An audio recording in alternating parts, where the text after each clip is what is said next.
More than a dozen schools in a Virginia county now under investigation for failing to notify students about their prestigious National Merit Scholarship Awards. Virginia's Attorney General Jason Miyares says his office wants to know if the delays happen as part of the county's equity push, as well as if one of the admission policies discriminates against Asian American students. Let's bring in Virginia Republican Governor Glenn Youngkin to talk more about this. Governor, you have made education a centerpiece of your campaign and your administration. This started all off with Thomas Jefferson High School, the most prestigious public high school in the nation, consistently ranked #1, saying, oops, human error caused us to forget to notify all these students that they'd won national merit scholarships. Now it's expanded to 13 high schools. One might be human error. 13 suggests something else. John, first of all, thank you for having me. And in fact, what started years ago in Loudoun County is ground zero for standing up for parents' rights and recognizing that the systematic driving of equity at all cost was damaging students is clearly in Fairfax County now as well. And John, I would expand your comments. We now are led to believe that there are 3 counties, our 3 largest counties in Virginia, with 16 schools that failed to notify students of national merit recognition. And I'm taking action. So first of all, our Attorney General, as you said, Jason Miyares, is undertaking a full investigation to get to the bottom of why this happened. And meanwhile, I'm sending legislation to our General Assembly today to make it mandatory that schools notify parents and students of awards, recognitions, and scholarship opportunities as soon as they know.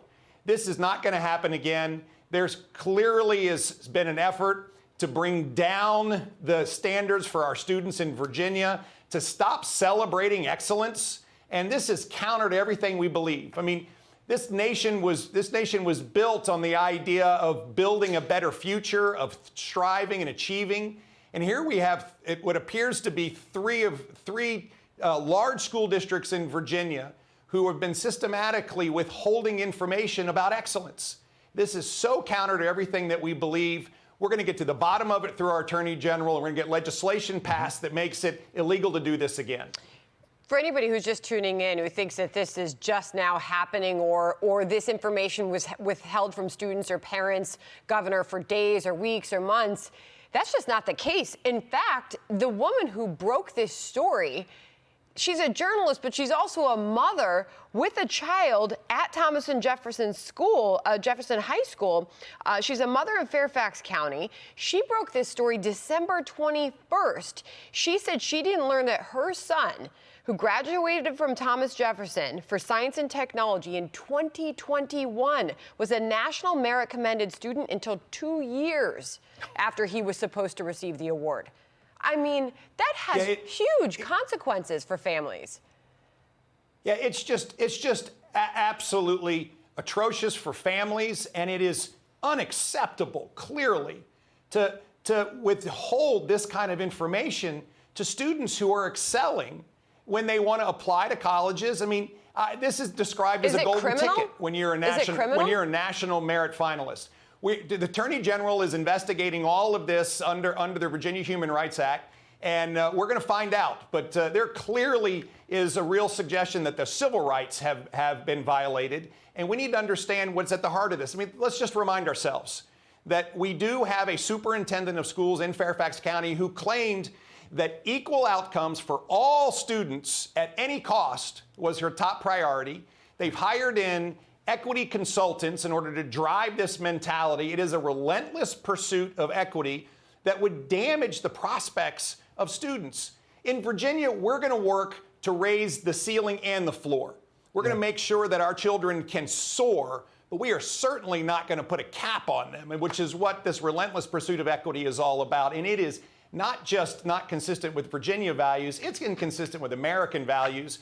Virginia will continue to be on the forefront of standing up for parents, making sure that we stand for education excellence, and that we have to go to work every day and make sure that we're protecting our students and our parents from this relentless pursuit of equal outcomes at any cost. Yeah, there's a big difference between equality and equity. Equality allows all boats to rise.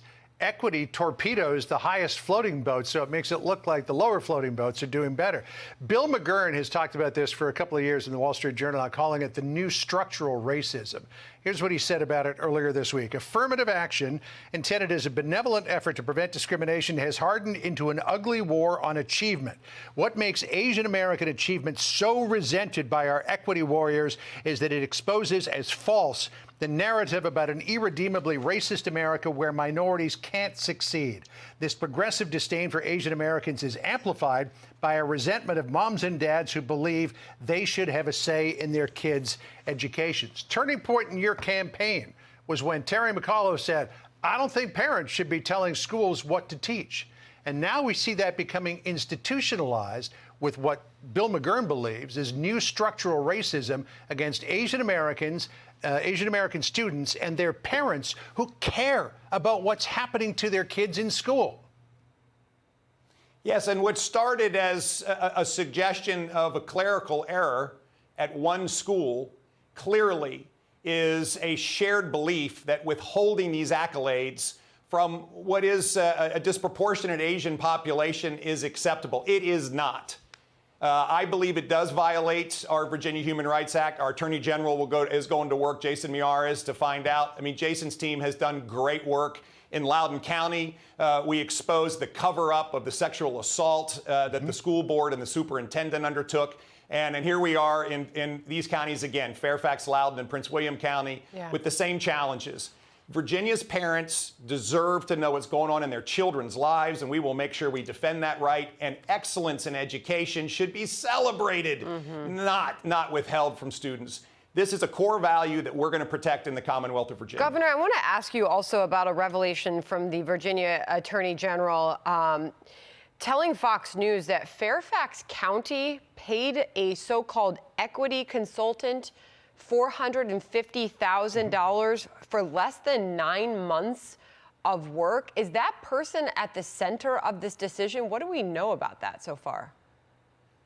Well, that has been reported. And again, I think what I believe is that it is this relentless pursuit of equal outcomes at any cost, equal outcomes for all students, that has been preached.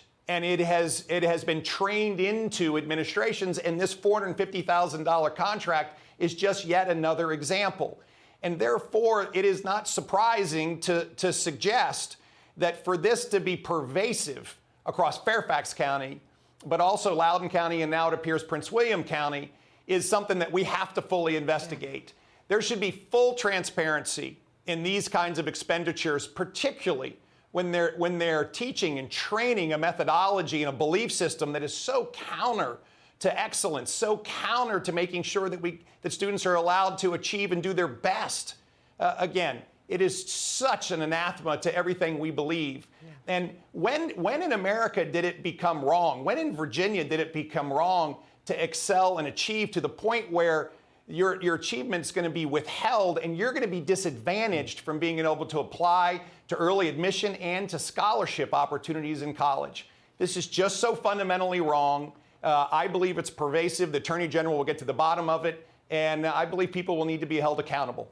But let me tell you, right now, we're sending a bill down to make sure that it doesn't happen again, and that this must be reported immediately. Governor, full disclosure, our twins were in Fairfax County Public Schools. They're now in Catholic school, but likely at some point we'll go back into Fairfax County Public Schools.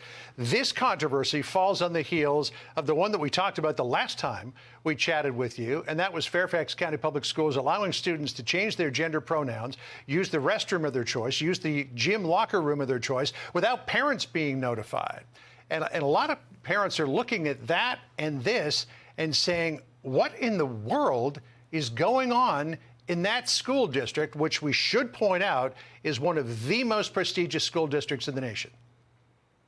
Well, this is it's the trifecta. We have schools that lowered expectations. Virginia used to have the highest standards for achievement, and now we have had the lowest. We're putting them back. But sadly, Virginia students met those expectations. Second of all, they pushed parents out of their students' lives. And third, there has been consistent cover-up in the relentless pursuit of equity. This is happening in our school systems. It's one of the reasons why Virginians hired me to I come guess- to work, and I go I to guess- work every day for this. I guess the question is, how did that happen without some sort of check and balance on it? I don't understand, although I must say that, that previous administrations systematically supported these kinds of policies. The lowering of expectations was passed through our State Board of Education, and we, in fact, have just, through the new State Board of Education, put it back with an aspiration to be the highest in the nation again. I had to be elected governor and call for a special investigation of Loudoun County in order to get to the truth in the sexual assaults in Loudoun County that were being covered up. And here we are again calling for a special investigation with our Attorney General and having to pass legislation in order to stop this practice of withholding awards and accolades from students. And theoretically, and I believe they are violating the Virginia Human Rights Act. This is where we were. We are not there anymore because there's a governor, a lieutenant governor, an attorney general, a majority in our House of Delegates, and lots of parents. And this is not a Republican versus Democrat issue. This is parents standing up for their children across Virginia saying our school system had gone way out of bounds. And thank you, Governor and Lieutenant Governor, Attorney General, for bringing it back in bounds. Real quick final question to you. You keep saying, and I know it was your statement as well, at any cost. What do you believe are the costs involved here? I mean, you say people will be held accountable. I think about parents who their children didn't know about these awards prior to applying for college. It affected the college outcome, their destination. That difference in college can be a difference in the job they get, the income they make. How do you plan to investigate that, the actual cost to all of this? Well, that's exactly what the Attorney General is working on. And it also demonstrates just the extreme nature of this relentless pursuit of equity. They don't care what it costs. They don't care how much damage they do. They're going to make sure that they hold down high achievers so that people don't feel bad. And that again is so inconsistent with everything that we believe as a nation. Yes, we should help students who have differing abilities to do better and get them the support they need, but we should allow our students to fly who can, in fact, achieve these extraordinary academic accolades. Let them know that they have done great, celebrate it, and stop stealing their future. Let them fly, because that's what Virginia schools should be all about. All right, Governor Glenn Youngkin joining us on that. We had it early on this show. We've been following that story closely, and we appreciate the update, Governor. Please come back when you have another one. Thank you. Governor, thanks. Great. Thank you. Thank you very much for having me and making sure that America knows that these issues are not just in Virginia, and this is something that we all have to pay attention to. We have to take care of parents and our kids. Got it. All right. Thanks. See you again soon.